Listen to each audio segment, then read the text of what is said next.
নমস্কার, আজকে আমি দেখাবো 6 কাট পেটিকোট বা সায়া কিভাবে কাটিং এবং সেলাই করতে হয়। তা আমি আজকে এই ভিডিওর মাধ্যমে দেখাবো। আপনারা পুরো ভিডিওটা দেখুন। প্রথমে মেজারমেন্ট নিতে হবে। স্ক্রিনে আমি মেজারমেন্টটা দিয়েছিলাম। এখানে আমি মেজারমেন্ট নিয়েছি 36 ইঞ্চি লম্বা বা লেন্থ, আর হচ্ছে কোমর বা ওয়েস্ট সেটা হচ্ছে 34 ইঞ্চি। ছায়া বানাতে গেলে বা পেটিকোট বানাতে গেলে 2 মিটার কাপড় লাগে। এখানে আমি 2 মিটার কাপড় নিয়েছি। কাপড়টাকে দেখুন আমি 2 ফোল্ড বা 4 ভাঁজ করে নিয়েছি। এবারে মেজারমেন্ট নেব, যেটা আমার মেজারমেন্ট অলরেডি আমি করেছি। আমার লেন্থ হচ্ছে 36 ইঞ্চ। তো সূত্র অনুপাতে যা লেন্থ থাকবে তার সঙ্গে -2 ইঞ্চ করতে হবে, কারণ যেহেতু কোমর বেল্টটা আমার 2 ইঞ্চ, তাই আমি -2 ইঞ্চ করব এবং তার সঙ্গে আরও +1.5 ইঞ্চ করব। এই কারণ নিচের অংশ বা ঘেরটা ফোল্ড করার জন্য আমার 1.5 ইঞ্চ এক্সট্রা লাগবে, তাই আমি 1.5 ইঞ্চ প্লাস করব। তো সেই হিসেবে আমি মেজারমেন্ট করে কেটে নিলাম। এবার বাড়তি যেটা আমরা পেলাম সেটা হচ্ছে আমার কোমর বেল্টের জন্য আমি ওটা রেখে দিলাম। ওটা আমার 5 ইঞ্চ চওড়া অলরেডি আছে, অর্থাৎ আমি ফোল্ড করে ওটাকে 2 ইঞ্চ পাবো। হাফ ইঞ্চ আমার সেলাইতে চলে যাবে। এবার আমি কিভাবে কাটতে হয় সেটাই সূত্রটা ফেলছি। দেখুন, এটা সূত্র হচ্ছে যা ওয়েস্ট থাকবে তার সঙ্গে 4 ইঞ্চ প্লাস করে নিতে হবে। তাহলে আমার 34 ওয়েস্ট আছে, তো 34-এর সঙ্গে আমি 4 ইঞ্চ যদি প্লাস করি তাহলে আমার হবে 38 ইঞ্চ। তো সেই 38 ইঞ্চকে এবার আমি 8 দিয়ে ভাগ করব। 8 দিয়ে ভাগ করলে যেটা আসবে তার সঙ্গে হাফ ইঞ্চ প্লাস করব সেলাই মার্জিনের জন্য। অর্থাৎ আমরা যখন কাটিং করে প্রত্যেকটা পার্ট জুড়বো তখন আমার জোড়ার জন্য যেটুকু কাপড় লাগবে সেটা হচ্ছে হাফ ইঞ্চ। সেই হাফ ইঞ্চ কাপড় আমি প্লাস করে নেব। তো এইভাবে আমি দুই দিকে দেখুন 1/8 ওয়েস্ট করে নিচে সাইডে এবং ওপরের সাইডে কোনাকুনি মাপ করে আমি একটা মার্জিন টেনে নিয়েছি। এবার আরেকটি শেপ দিয়ে দিচ্ছি, যেটা হচ্ছে আমি তেরছা করে, যেহেতু মার্জিনটা আমার টানতে হয়েছে, কোনাকুনি হয়েছে, তার জন্য কাপড়টা একটু বেড়েছে। তো সেই হিসেবে আমার যা লেন্থ আছে সেই লেন্থ অনুযায়ী ওই তেরছা অংশের লেন্থটা মেপে নিয়ে যতটুকু অংশ শেপ করার সেইভাবে আমি কিন্তু শেপের দাগ দিয়ে দিয়েছি। এবার আমি এটাকে কেটে নিলাম। কেটে নেওয়ার পর দেখুন এই শেপ অংশটাকেও আমি কেটে বাদ দিয়ে দিলাম। এবার কি করব, এই অংশটা আরেকটি পাটের উপরে ফেলে এবার সেটাকেও আমি কি করব, সমানভাবে শেপ দিয়ে কেটে নেব, যাতে আমার ছোট বড় না হয়, সব কটা পার্ট যেন সমান হয়। তো চক দিয়ে আমি মার্ক করে নিলাম। মার্ক করে নেওয়ার পরে এটাকে আমি কেটে নেব শেপ বরাবর।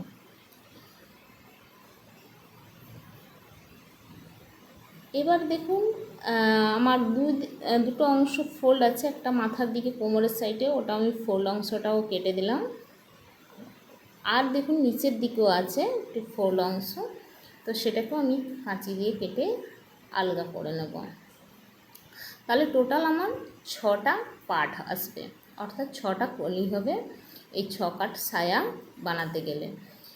এবারে কোমরের জন্য যে এক্সট্রা কাপড়টা ছিল সেটা অলরেডি আমার মাপে ছিল 5 ইঞ্চি। আপনারা 3 ইঞ্চি যদি বেল্ট তৈরি রাখতে চান তাহলে 6 ইঞ্চি কাটতে হবে। 2 ইঞ্চি রাখতে হলে 5 ইঞ্চি কাটতে হবে হাফ ইঞ্চ এক্সট্রা সেলাইয়ের জন্য। তো আমার এটা অলরেডি 5 ইঞ্চি আছে। তো আমি মেজারমেন্ট করে দেখলাম, তো আমার কিছুটা অংশ জুড়তে হবে, যেহেতু আমার ওয়েস্ট 38 ইঞ্চ, এখানে আমি পেলাম 32 ইঞ্চ। এবার তার সঙ্গে তাহলে আমাকে 6 ইঞ্চ এক্সট্রা জুড়ে নিতে হবে কাপড়টা। তো আমার যেটা এক্সট্রা 2 টুকরো ছিল সেটা থেকে আমি 6 ইঞ্চ এক্সট্রা একটু কাপড় মেজারমেন্ট করে কেটে নিচ্ছি। এবার ওই টুকরোটি আমি বেল্টের সঙ্গে জয়েন করে নেব। এই যে আপনারা দেখতে পাচ্ছেন, এইভাবে আমরা জয়েন করে নেব। জয়েন করে বেল্টটা রেডি করব। যখন রেডি করব সেলাইয়ের মাধ্যমে তখন আমি এটাকে দেখাবো। তো এখন এটা রেখে দিলাম। এবার বাকি যে দুটো টুকরো থেকে গেল, এইটা থেকে আমরা কোমরের যে দড়ি সেটা রেডি করব। এবার কোমরের বেল্ট আর দড়িটা পরে করব, ওটা আমি আলাদা সাইড করে রেখে দিলাম। এবারে এখানে যে 6টা পার্ট আছে, 6 কাট সায়ার 6টা পার্ট বা কলি, সেইটা আমি এবার সেলাই করব। দেখুন আমার এখানে দুটো বড় পার্ট বা বড় কলি আছে আর চারটে হচ্ছে ছোট। এবার দুটো বড় পার্টের সঙ্গে বড় পার্টের সঙ্গে দুটো ছোট পার্ট আমাকে জয়েন করতে হবে দুদিকে, অর্থাৎ বড় পার্টের একদিকে একটি কলি, ছোট কলি, আর তার অন্য পাশে আরেকটি ছোট কলি আমাকে বা ছোট পার্ট জয়েন করে নিতে হবে সেলাইয়ের মাধ্যমে। দেখুন আমি কিভাবে ধরলাম। এবারে আমি এটা সেলাই করে নেব। আপনারাও ঠিক এইভাবে ধাপে ধাপে করে নেবেন, তাহলে কোনো অসুবিধা হবে না। আর বাড়িতে সায়া যদি তৈরি করেন নিজেদের, তাহলে কি হবে, অনেক মানে টাকা পয়সার ক্ষেত্রেও অনেকটা সাশ্রয় হয়। কারণ আমরা একটা বাজারে এখন সায়া কিনতে গেলে বা পেটিকোট কিনতে গেলে 150 টাকার নিচে কোনো পেটিকোট আসে না।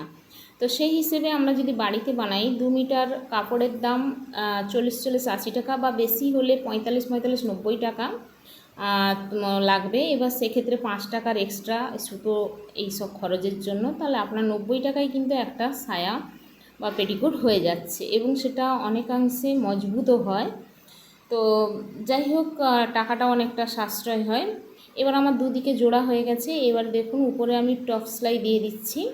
এটা অবশ্যই করবেন, তাহলে সায়ার যেটা স্ট্রং, সিমের যে স্ট্রং বা জোড়া অংশের স্ট্রংটা থাকে, হঠাৎ করে খুলে বা সেলাই খুলে যাওয়ার সম্ভাবনা থাকে না।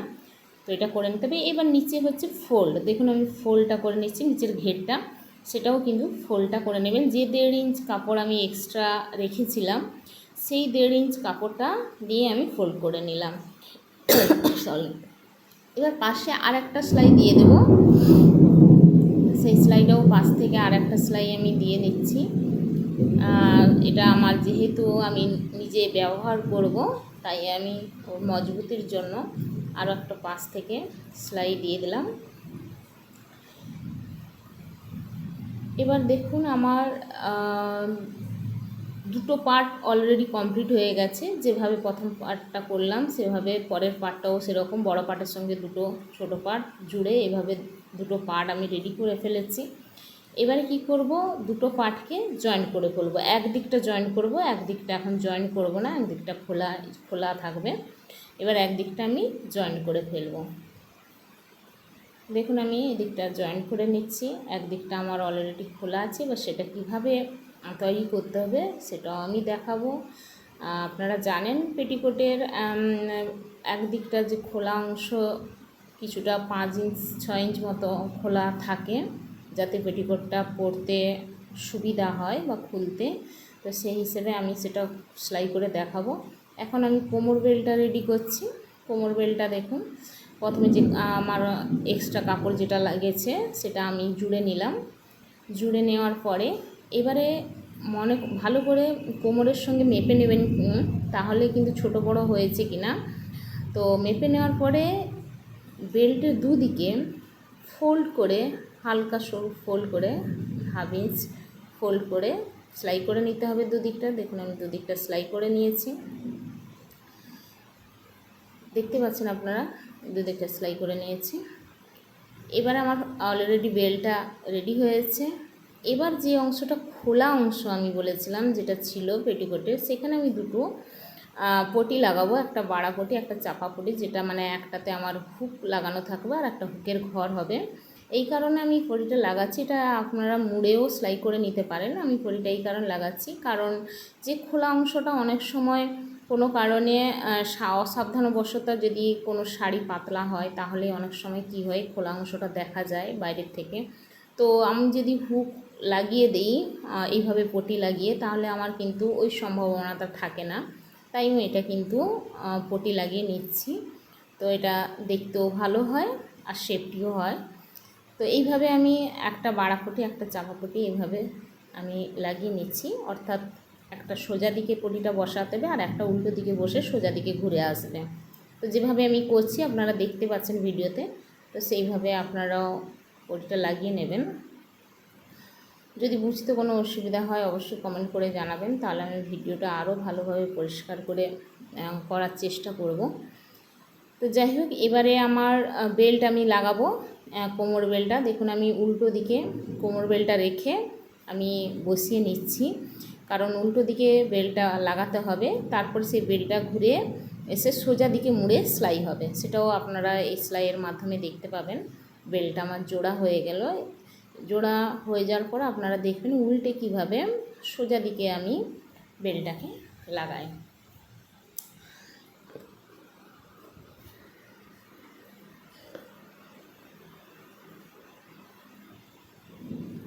এবার দেখুন কেমন করে উল্টে নিয়ে আমি বেল্টটাকে সোজা দিকে মুড়ে আবার সেলাই করে নিচ্ছি।